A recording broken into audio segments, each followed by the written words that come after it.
총선이 50여일 앞으로 다가왔지만 광주 전남 본선 대진표 확정은 늦어질 것으로 보입니다.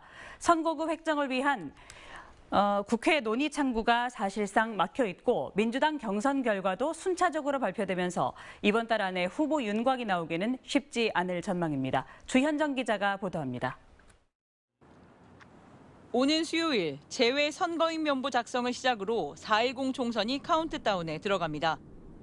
다음 달 22일부터는 총선 출마자의 후보 등록도 마감되는데 오늘을 기준으로 고작 30여일 남았습니다. 하지만 경기장격인 선거구 획정은 아직입니다.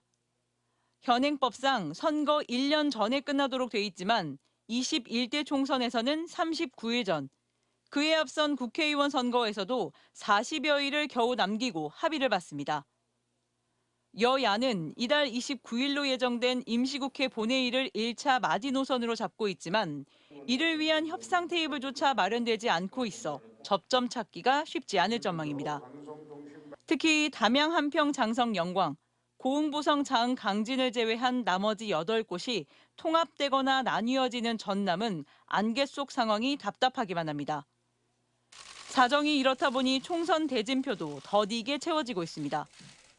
광주 8개 선거구 중 5곳의 경선 후보자를 확정한 민주당은 그러나 전남 10개 선거구에 대해서는 이달 초 모든 후보자에 대한 면접을 마치고도 단 한 곳의 공천 결과도 발표하지 못하고 있습니다. 전남 지역에 발표되지 않은 것은 말씀하신 것처럼 선거구 획정 문제가 아직 결론이 나지 않았기 때문에 발표하지 않았습니다.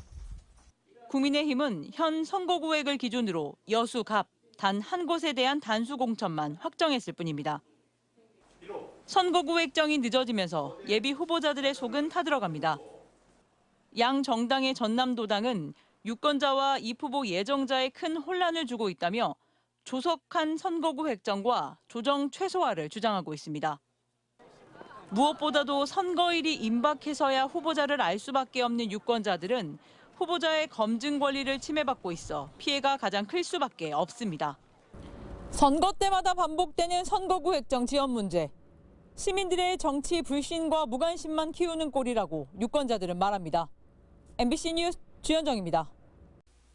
언제 어디서나 내 손 안의 뉴스. 광주 MBC 뉴스 유튜브 구독으로 함께하세요.